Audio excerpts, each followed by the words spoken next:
Hi welcome to the channel. ತುಂಬ ದಿನದಿಂದ ಅಂದ್ಕೊಳ್ತೀನಿ ಕಂಟಿನ್ಯೂಸ್ ಆಗಿ ರೆಗ್ಯುಲರಾಗಿ ವಿಡಿಯೋ ಮಾಡಬೇಕು ಅಂತ, ಬಟ್ ಏನೋ ಕಾರಣಾಂತರದಿಂದ ಆಗ್ತಾಯಿಲ್ಲ.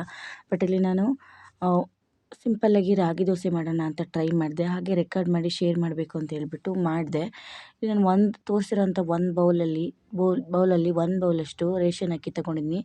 ಮತ್ತು ತೋರಿಸಿರೋಂಥ ಸ್ಪೂನಲ್ಲಿ 2 ಸ್ಪೂನಷ್ಟು ಉದ್ದಿನಬೇಳೆ, ಒಂದು ಹಾಫ್ ಸ್ಪೂನಷ್ಟು ಮೆಂತ್ಯ ಮತ್ತು 1.5 ಸ್ಪೂನಷ್ಟು ಸ್ವಲ್ಪ ಕಡಲೆಬೇಳೆ ತೊಗೊಂಡಿದ್ದೀನಿ. ಇದನ್ನಷ್ಟನ್ನು ಮಿಕ್ಸ್ ಮಾಡಿ, ರೇಷನ್ ಅಕ್ಕಿ ಆಗಿರೋದ್ರಿಂದ ಒಂದು 4ರಿಂದ 5 ಸಲ ನೀಟಾಗಿ ವಾಶ್ ಮಾಡಬೇಕು, ಇಲ್ಲಾಂದರೆ ಅದು ಸ್ವಲ್ಪ ಸ್ಮೆಲ್ ಬರುತ್ತೆ ಅಂತೇಳಿ ಚೆನ್ನಾಗಿ ವಾಶ್ ಮಾಡಿ, ಮತ್ತು ಸ್ವಲ್ಪ ನೀರು ಎಷ್ಟು ಬೇಕೋ ಅಷ್ಟು ಪ್ರಮಾಣಕ್ಕೆ ನೀರು ಹಾಕಿ ನೆನೆಯೋಕ್ಕೆ ಇಟ್ಬಿಡಬೇಕು. ಮಿನಿಮಮ್ ಒಂದು 5ರಿಂದ 6 ಅವರ್ ಆದರೂ ಅದು ನೆನೆಸಬೇಕು.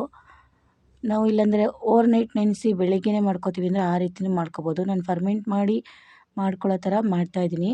ಹಾಗೆ 5 to 6 ಅವರ್ಸ್ ಅಕ್ಕಿ ಮತ್ತು ಉದ್ದಿನಬೇಳೆ ಕಡಲೆಬೇಳೆ ಎಲ್ಲ ನೆನೆಸಿದ ಮೇಲೆ ನಾವು ರೈಸ್ ಮಾಡ್ಕೊಂಡು ಇಟ್ಕೊಂಡಿರ್ತೀವಲ್ಲ, ಅದನ್ನು 1 ಸ್ಪೂನಷ್ಟು ತೊಗೊಂಡಿದ್ದೀನಿ. ಸ್ಪೂನ್ ಅಂದರೆ ನಾವು ಸರ್ವಿಂಗ್ ಸ್ಪೂನ್ ಇರುತ್ತಲ್ಲ, ಆ ಸ್ಪೂನಲ್ಲಿ 1 ಸ್ಪೂನಷ್ಟು ತೊಗೊಂಡಿದ್ದೀನಿ.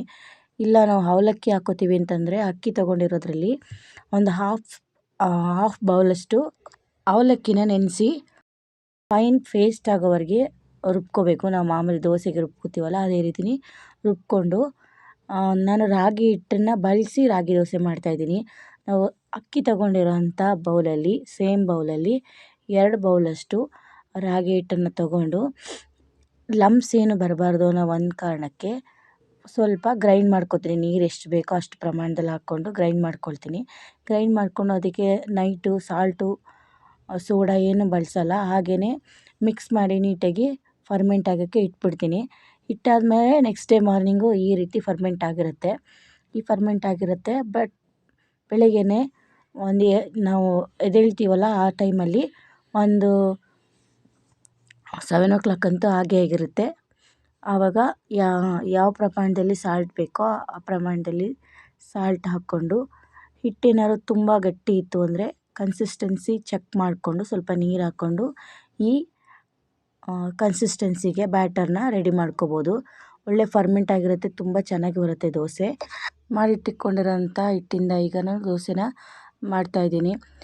ಮಾಮೂಲಿ ತವಾದಲ್ಲಿ ಮೀಡಿಯಮ್ ಫ್ಲೇಮಲ್ಲಿ ಚೆನ್ನಾಗಿ ಕಾಯಿಸ್ಕೊಂಡು, ತವ ಎಲ್ಲ ಹೀಟ್ ಆದಮೇಲೆ ನೀಟಾಗಿ ಸ್ಪ್ರೆಡ್ ಮಾಡಿ, ಸ್ವಲ್ಪ ಆಯಿಲೋ ಅಥವಾ ಇಲ್ಲಾಂದರೆ ನಾವು ತುಪ್ಪ ಬಳಸೋರು ತುಪ್ಪನೂ ಸಹ ಹಾಕ್ಕೋಬೋದು.